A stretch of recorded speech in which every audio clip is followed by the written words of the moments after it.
The galaxy has rules. Rule 1. Never call Earth for help. Because when Deathworlders answer, they don't bring salvation. The desperate signal DR. Julian Moss pressed her four-fingered hand against the cool surface of the observation deck window.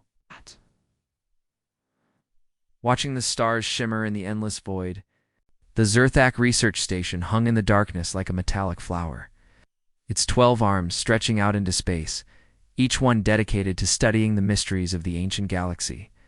For 3 years she had called this place home, working alongside the brightest minds from 12 different species to unlock the secrets of the past.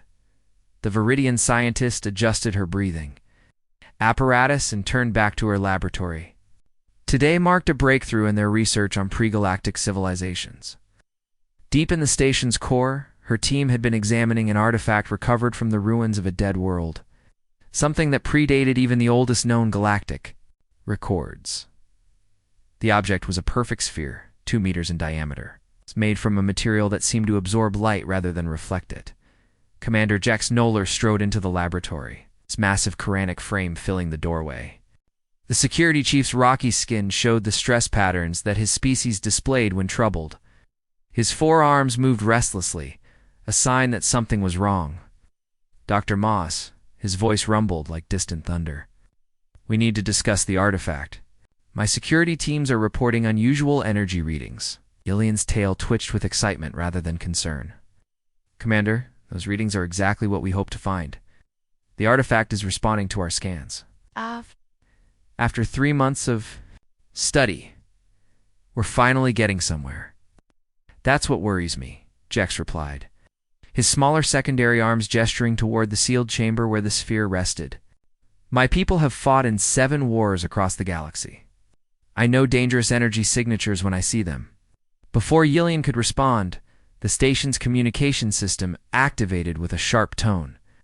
Technician Pip Zeral's voice echoed through, the speakers high-pitched with the excitement typical of her Pixan species. Edoctomos, Commander Noller, please report to the main laboratory immediately. The artifact is doing something incredible. The two rushed through the station's corridors, passing researchers from various worlds. The Zerthok station was a marvel of cooperation, housing scientists from the Galactic Research Council, all working toward the common goal of understanding their shared history. As they moved deeper into the station, Yillian noticed that the lights seemed dimmer, though she couldn't explain why. The main laboratory buzzed with activity. Dozens of researchers surrounded the artifact chamber, their instruments recording frantically. Through the transparent barriers, they could see the sphere hovering 3 feet above its platform, rotating slowly while geometric patterns of light danced across its surface. Pip Zarel bounded over to them, her small frame vibrating with energy. Her large eyes, adapted for her species' low-light homeworld, reflected the strange patterns emanating from the artifact. Dr. Moss, the energy output has increased by 400% in the last hour. The patterns appear to be some kind of language or code. Have you been able to translate any of it?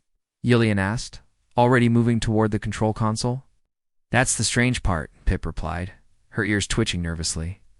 Our translation algorithms recognize some elements, but they're unlike anything in our databases. It's as if the language is older than our recorded history. Commander Jex studied the readouts with growing unease.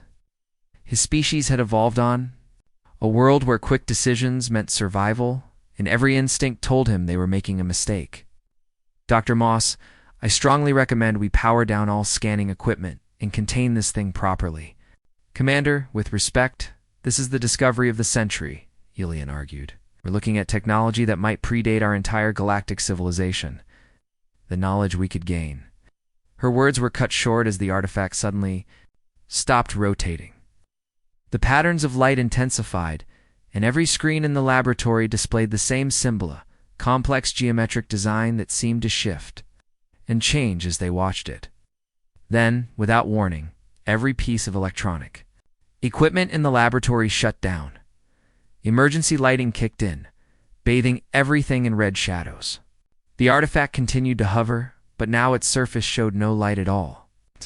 It had become perfectly black, like a hole in reality itself. All stations, report status. Commander Jex's voice boomed through his personal communicator. Reports flooded in from across the station. Power fluctuations, system failures, and instrument malfunctions affected every section. But most disturbing were the reports from the outer sensors. Something was happening in the space around the station. Dr. Kalen Vor, a Zentarian physicist, burst into the laboratory. His blue-scaled face showed the color patterns that indicated extreme distress among his people. "Commander Dr. Moss, you need to see this immediately." They followed him to the main observation deck, where a crowd of researchers had gathered at the windows. What they saw defied explanation. The space around the station was changing. The stars in the distance were disappearing, not hidden by clouds or debris, but simply ceasing to exist. Where each star vanished, a spreading darkness took its place, moving outward like ripples in water. "How is this possible?" Ilian whispered. Pip-Zeral's instruments were among the few still functioning. "The effect is expanding at approximately 1 light hour per minute. At this rate, it will reach the nearest inhabited system in 14 hours. Commander Jex felt ice form in his stomach despite his species' warm-blooded nature. "What are we—" Looking at Dr. Vor's scales had shifted to deep purple, indicating terror. "Based on our readings, whatever this phenomenon is, it's not just blocking the stars, it's consuming them. Matter, energy, space itself, everything it touches simply stops existing." The implications hit everyone simultaneously. They weren't just witnessing a disaster, they had caused one. The artifact they had activated was some kind of weapon, and it was devouring the galaxy around them. "We need to evacuate the station." Immediately, Jex ordered, his military training taking over. "Possible," Pip reported, checking her readings. "The phenomenon is interfering with our faster-than-light communications and transportation. We can't contact the outside galaxy, and our evacuation pods won't function in this energy field." Ilian stared at the artifact readings, her scientific mind racing. "We triggered something ancient, something that was never meant to be awakened. This isn't just technology, it's a doomsday weapon." Over the next several hours, the situation grew desperate. The expanding darkness had consumed 3 star systems, including the outer research stations they had been in contact with. The 847 researchers aboard Zerthok station found themselves trapped in a bubble of normal space. Surrounded by a growing void that consumed everything it touched, Commander Jex had tried every emergency protocol, but their situation was unprecedented. The Galactic Council's emergency response fleet was stationed too far away, and even if they could reach the station, there was no guarantee they could stop the phenomenon. Commander Pip called from her communication station. "Something unusual. The phenomenon has stopped expanding." Everyone rushed to the observation deck. The darkness had indeed stopped growing, forming a perfect sphere around their location. They were trapped in a bubble of existence, floating in an ocean of nothingness. "Why did it stop?" Dr. Vor asked. Ilian studied the readings carefully. "I think the station's presence is somehow interfering with the weapon's operation. We're creating a stable pocket that it can't consume immediately." "How long will that last?" Jex demanded. "Unknown. Maybe hours, maybe days. But eventually, it will find a way to break through our defenses." The mood in the station grew grim as the reality of their situation set in. They had accidentally activated a weapon that could destroy the galaxy, and they were the only ones. Who knew about it? Worse, they were trapped with no way to warn anyone or call for help. Dr. Moss spent the next day working frantically to understand the artifact. But every attempt to shut it down only seemed to make it stronger. The weapon was designed to be unstoppable once activated, a perfect doomsday device from some ancient civilization. On the second day, Pip made a discovery that changed everything. "Dr. Moss, I've been scanning all available frequencies, and I found something interesting. There's one species that's been monitoring our sector of space," Ilian asked. Though she suspected the answer, the humans. "Earth has been listening to our communications." Commander Jex laughed bitterly. "The humans. They're barely out of their own solar system. What could they possibly do that we can't?" Pip's ears drooped. "They're our only option, Commander. Every other spacefaring civilization is either too far away or politically unwilling to help us. The Galactic Council has branded this area as a quarantine zone until they can investigate. The humans are quarantined themselves, Dr. Vore pointed out. The Galactic Council declared them too primitive and violent to join galactic civilization. Primitive or not, Yillian said quietly. They're the only ones close enough to reach us before this weapon breaks free and consumes everything. The debate continued for hours, but the conclusion was inevitable. They had no choice but to contact the species that galactic civilization had rejected and hope that somehow the inhabitants of the small blue world could succeed where the greatest minds in the galaxy had failed. Commander Jex finally agreed. To the plan, though, everything in his military training told him it was madness. Technician Zeril, can you establish communication with Earth? Pip worked at her console for several minutes before nodding. Signal ready, Commander. What should we tell them? Jex looked around at the hundreds of researchers from dozens of worlds, all depending on him to save them. Tell them the truth.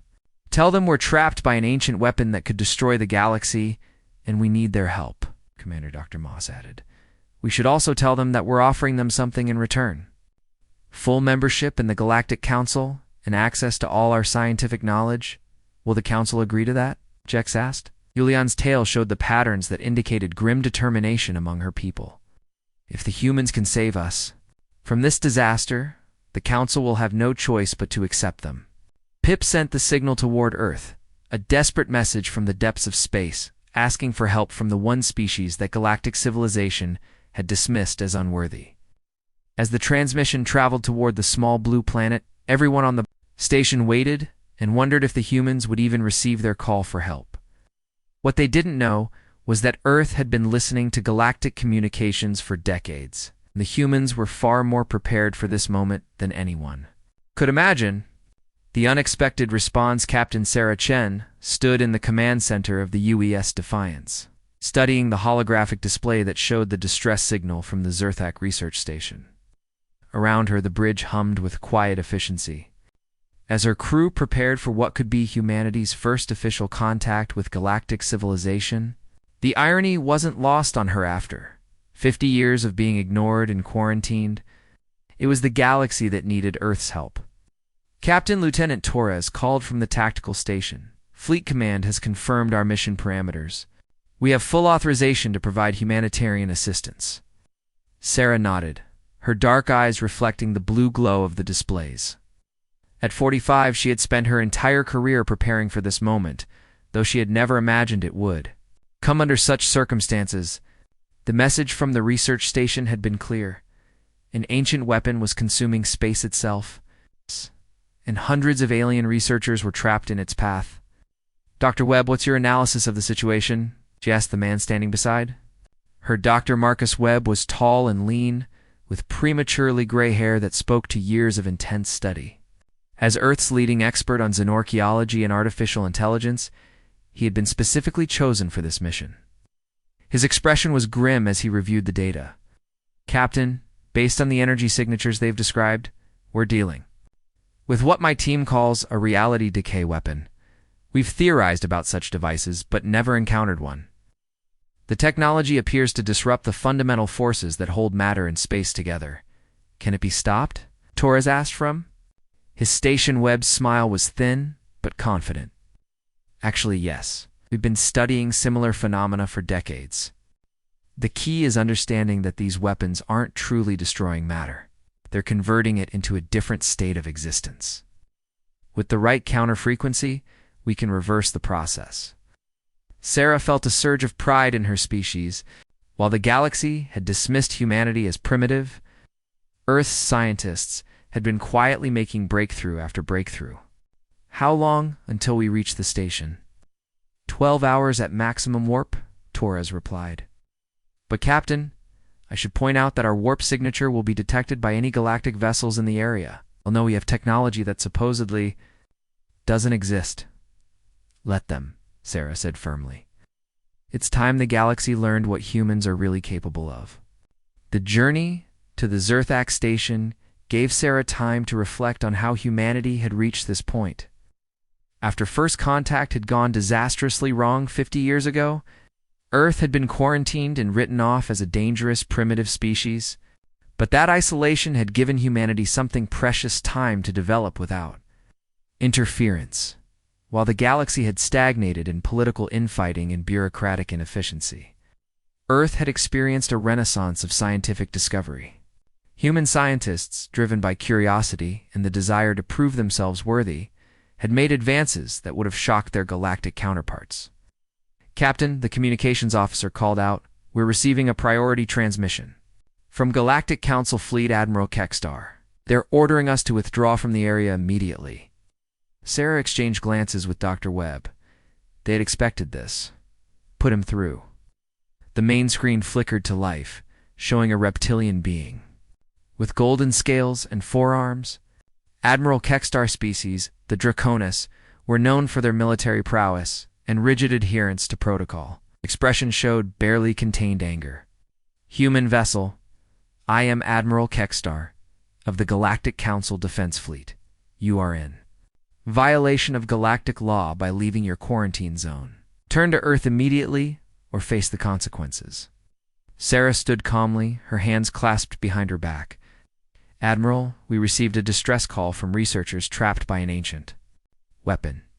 We're providing humanitarian assistance." "The situation is under Council control," Kextar replied coldly. "We do not require assistance from a quarantined species." Dr. Webb stepped forward. "Admiral, with respect, your ships have been maintaining a safe distance from the phenomenon for 3 days without taking action. Meanwhile, 847 sentient beings are in immediate danger. How dare you question Council procedures?" Kextar's scales shifted to a deeper gold, indicating rage among his species. Humans are not qualified to understand the complexities of this situation. Sarah's voice remained steady, but there was steel beneath her words.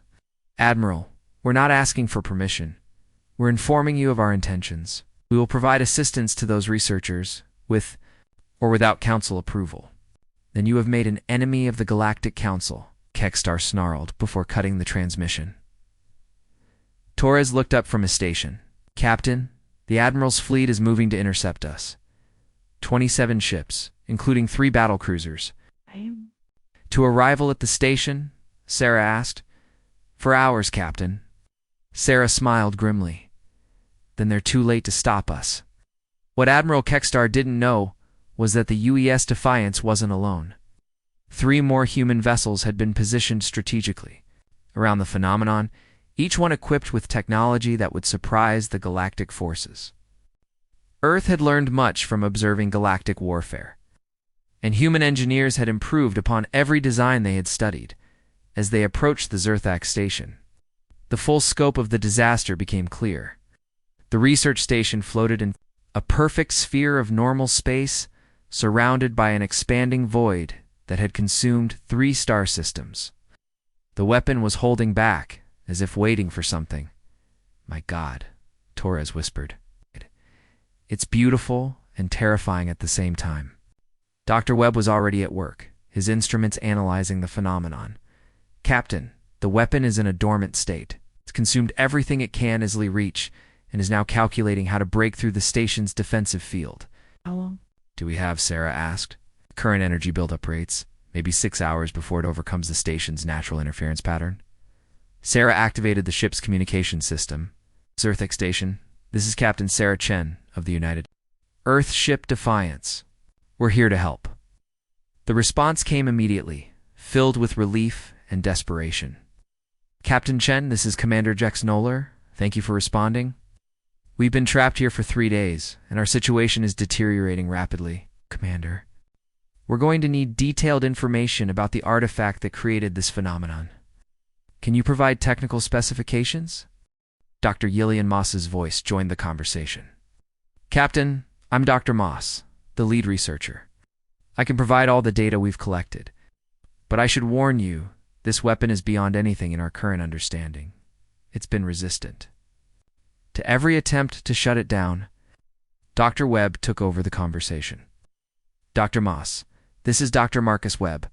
I'd like to examine your data, but I should tell you that we've encountered similar technology before." There was a long pause before Dr. Moss responded, "That's impossible." This artifact predates any known galactic civilization. Dr. Webb said quietly, "There's a lot about human capabilities that the galaxy doesn't know." Over the next hour, Dr. Webb worked closely with the alien researchers, sharing information that astounded them. Ancient technologies, but had developed theoretical frameworks for understanding weapons like the one they now faced. Dr. Webb, Dr. Moss said over the communication link, "Your species' understanding of quantum archaeology is decades ahead of ours. How is this possible?" Webb smiled grimly. "Dr. Moss, when you're quarantined from the galaxy, you have to find other ways to learn about it.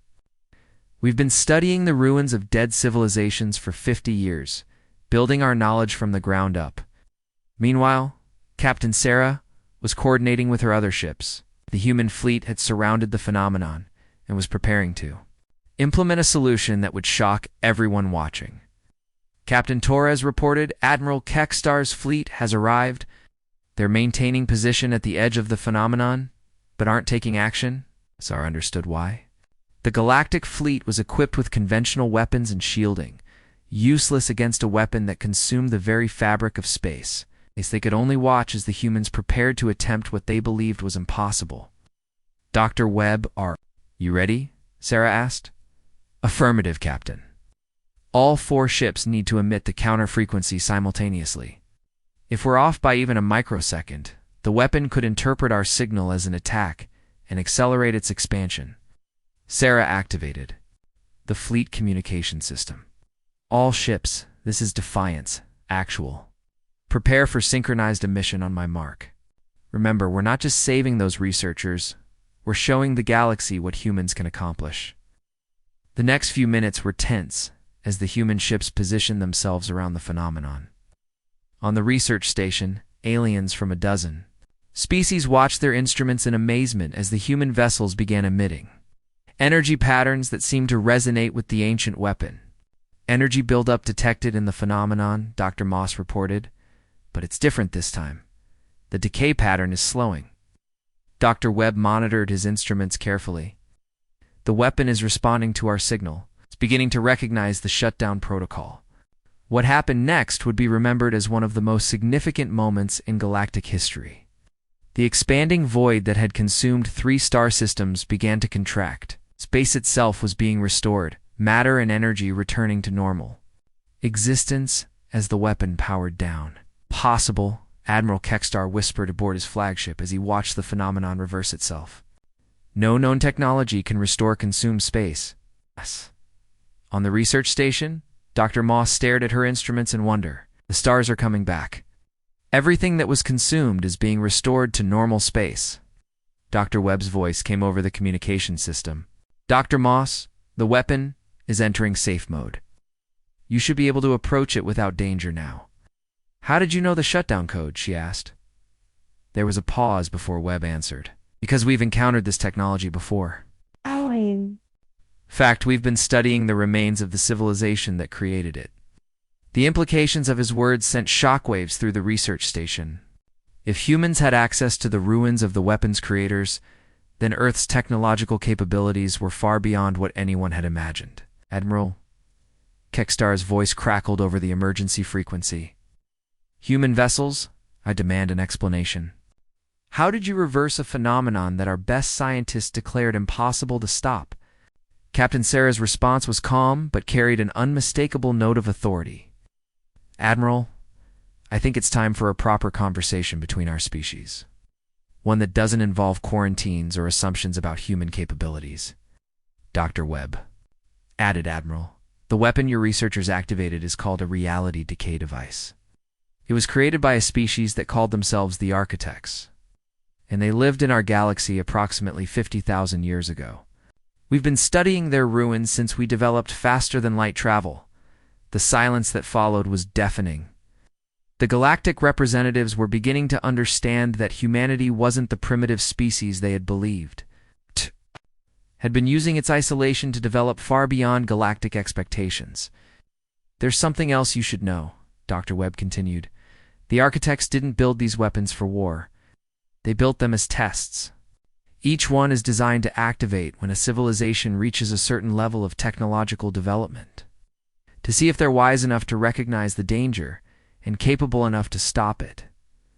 Dr. Moss's voice was barely a whisper. You're saying this was a test? A test that your civilization failed? Webb replied gently. But humanity passed it 50 years ago, when we first encountered one of these devices in the ruins on Kepler 4 for 2b. We've been preparing for the possibility that others might accidentally activate similar weapons. The weight of this revelation settled over everyone listening. Humanity hadn't just saved the research station, it had demonstrated a level of technological and scientific development that placed them among the most advanced species in the galaxy. Admiral Kekstar's voice was notably more respectful when he spoke again. Captain Chen, the Galactic Council will need to re-evaluate our relationship with Earth. Sarah's response carried a hint of steel. Admiral, that's exactly what we're counting on. The price of mercy 3 days after the crisis at Zerthek Station. Representatives from across the galaxy gathered aboard the massive Galactic Council ship Harmony of Worlds. The emergency session had been called to address what many were calling the most significant event in galactic history since the formation of the Council itself. For the first time in 50 years, humanity would have a voice in galactic affairs. Captain Sarah Chen walked through the corridors of the Council ship, accompanied by Dr. Marcus Webb and a small diplomatic team from Earth. The ship itself was a marvel of galactic cooperation, built with technology and materials from dozens of worlds. Yet Sarah couldn't help but notice that human engineering could have made the design more efficient. They were escorted by Commander Jex Noller, who'd volunteered to serve as their guide. The massive Quranic officer had developed a deep respect for humanity during the crisis, and his presence sent a clear message about where his loyalties lay. Captain Chenjex said as they walked, I should warn you that not everyone on the Council is pleased with humanity's intervention. Some see it as a violation of quarantine protocols. Sarah smiled grimly. Commander, after what we accomplished at the research station, I think some protocols need to be reconsidered. The main Council chamber was an enormous amphitheater that could hold representatives from over 200 species. As the human delegation entered, conversations quieted, and thousands of eyes turned to study them. Sarah felt the weight of history on her shoulders. Humanity's future would be decided. In this room, at the center of the chamber, stood Admiral Kekstar, his golden scales gleaming under the lights. Beside him was Dr. Yillian Moss, who had agreed to testify about the events at the research station. The Council leader, an ancient being known as Hierarch Velteran, presided over the session from an elevated platform. This emergency session will address the recent intervention by the quarantined species known as humanity, Velteran announced, her crystalline voice carrying clearly through the chamber. We will hear testimony about these events and determine the appropriate response. Admiral Kekstar stepped forward first. Honored Hierarch, 3 days ago, the quarantined species violated galactic law by leaving their designated system. Interfered with a Council operation and demonstrated technology that should not exist according to our intelligence reports. A murmur of agreement rippled through the chamber.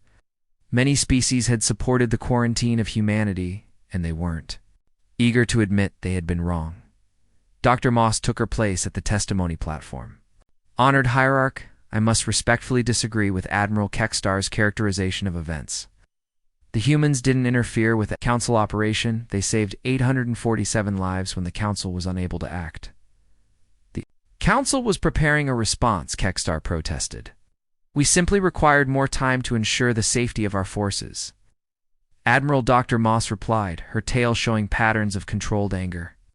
Your forces maintained a safe distance for 3 days while we slowly died.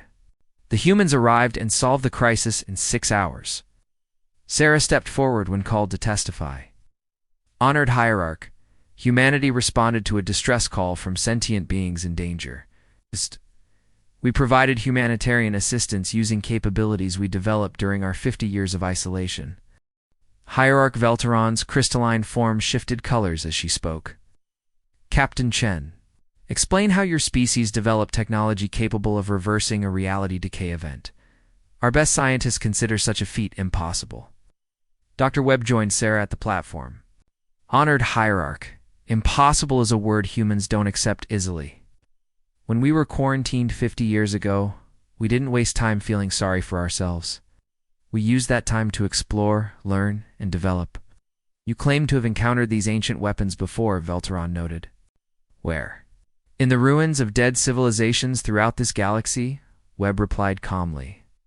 While galactic civilization focused on political expansion and territorial disputes, humanity explored the archaeological sites that others ignored.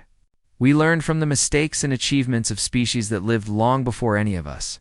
A representative from the Drakmari Empire, a species known for their military might, stood up. You're claiming that a quarantine species somehow became more advanced than civilizations with thousands of years of galactic cooperation?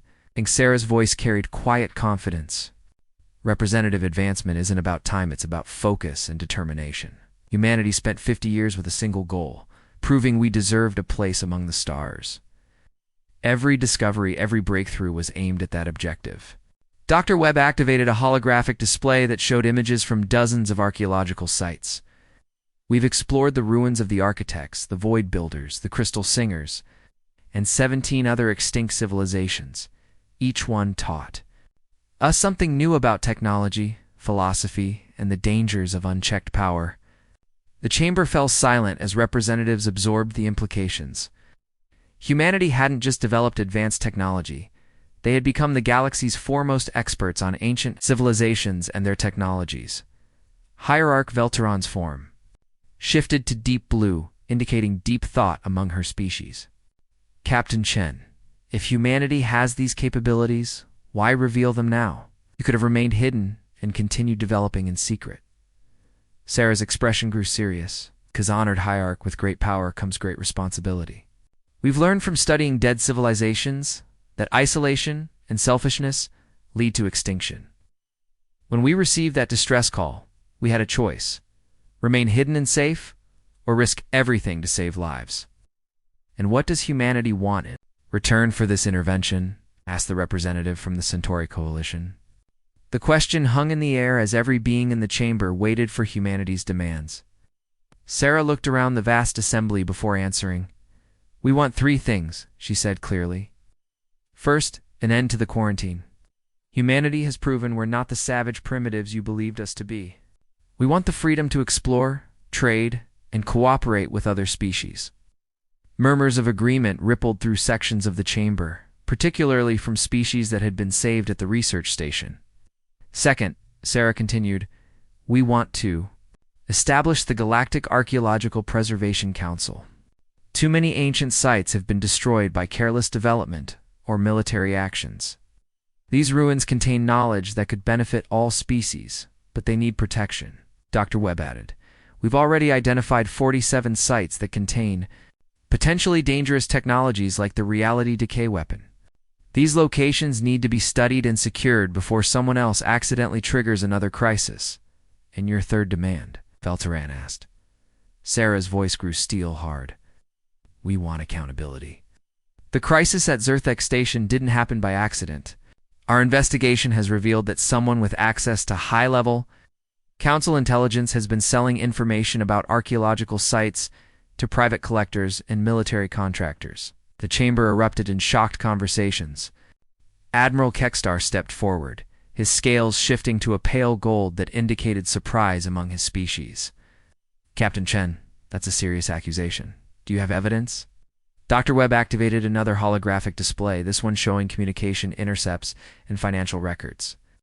Admiral, we've been monitoring galactic communications for 50 years. We know that 3 council members have been profiting from the sale of archaeological data, including the location of the architect facility that Dr. Moss's team was studying. The evidence was damning.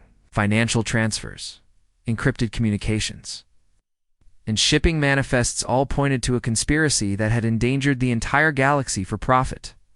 The chamber fell into stunned silence as representatives realized the scope of the corruption.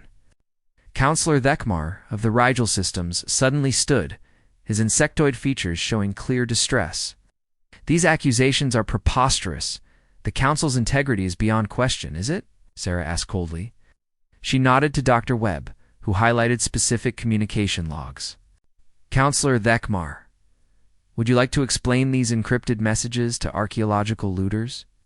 Or these payments to your personal accounts from private military contractors? The evidence was overwhelming. His mandibles clicked rapidly as he realized his exposure. This is a human trick. Fabricated evidence designed to destabilize the council. The evidence is real, Dr. Webb stated calmly, and it's been verified by independent sources.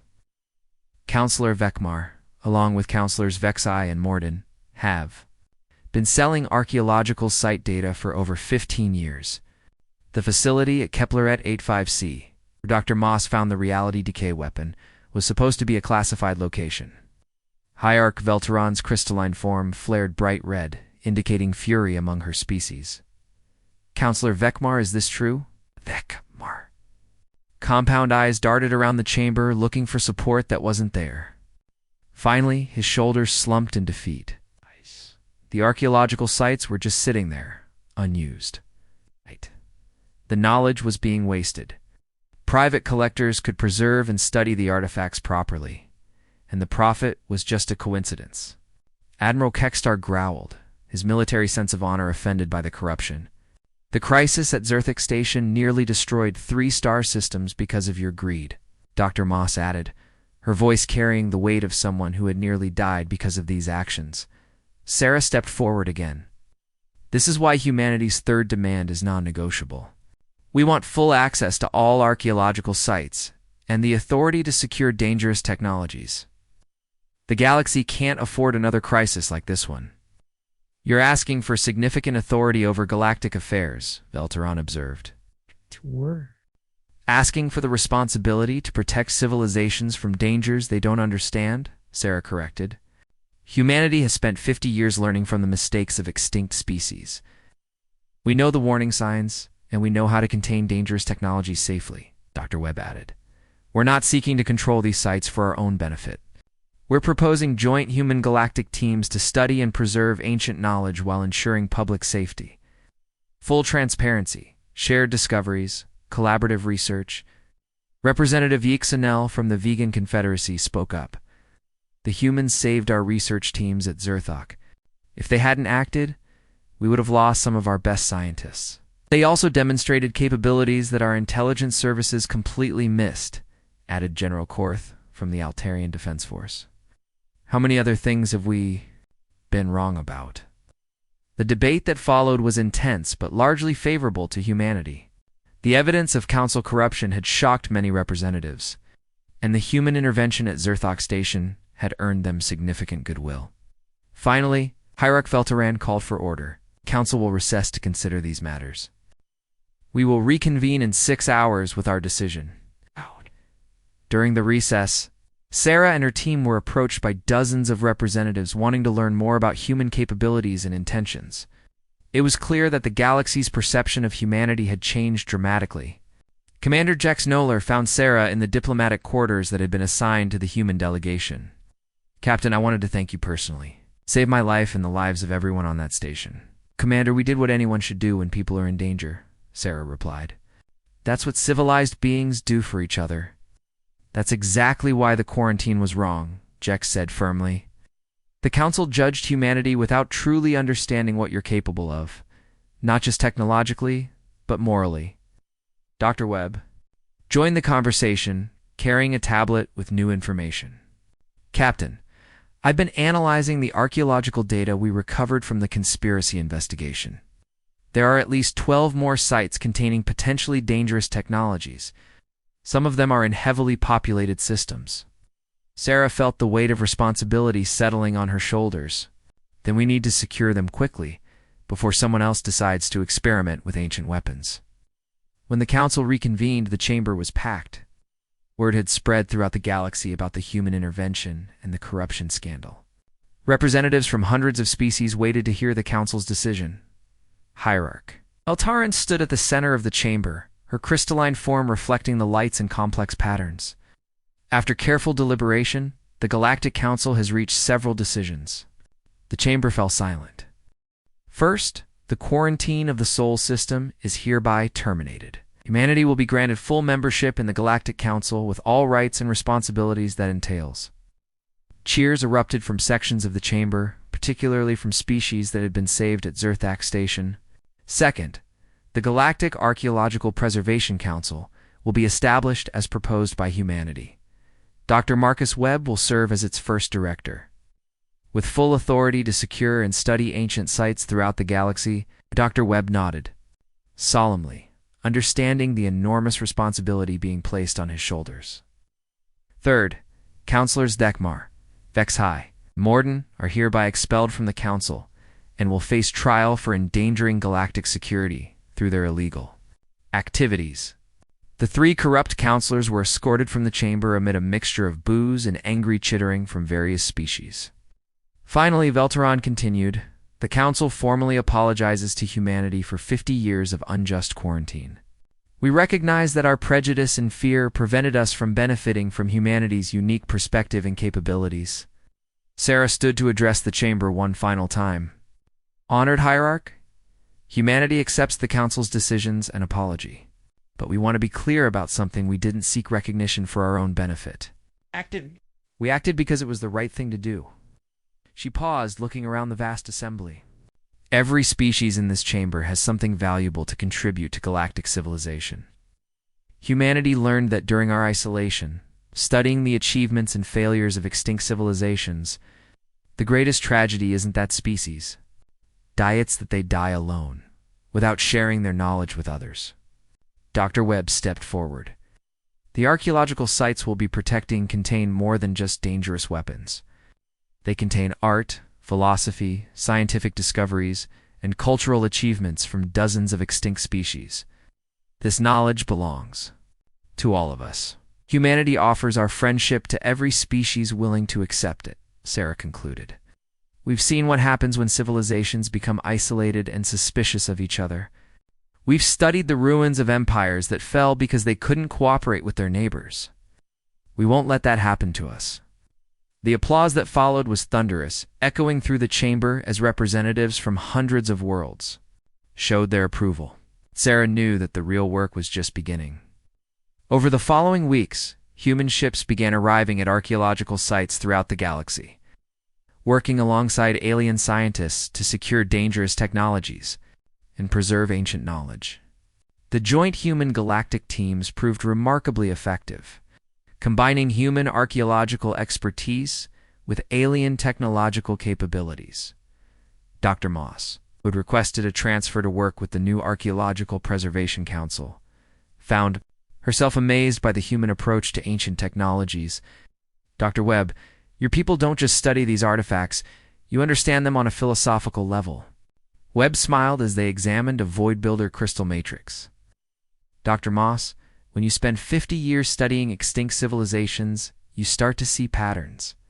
Pride, isolation, fear of others, these are the things that destroy species. We're determined not to repeat those mistakes. Captain Sarah Chen stood on the bridge of the UES Defiance as it patrolled a newly discovered archaeological site. The quarantine was over. Humanity was part of galactic civilization, and dangerous ancient technologies were being secured. She knew that the real measure of their success wouldn't be technological or political, it would be whether they could help galactic civilization avoid the fate of the extinct species they studied. Captain Lieutenant Torres called from his station. We're receiving a distress call from the Vega system. Unknown energy signature, possibly another ancient weapon activation. Sarah smiled grimly. Set course for Vega, maximum warp time. To show the galaxy what the Archaeological Preservation Council can do. As the Defiance jumped to warp, Sarah reflected on how much had changed since that first distress call from Zerthek Station. Humanity had revealed its true capabilities and taken its place among the stars. But more importantly, they had proven that mercy and cooperation were more powerful than any weapon. The galaxy was safer because humans had chosen to help rather than hide, to share rather than hoard, and to act rather than watch.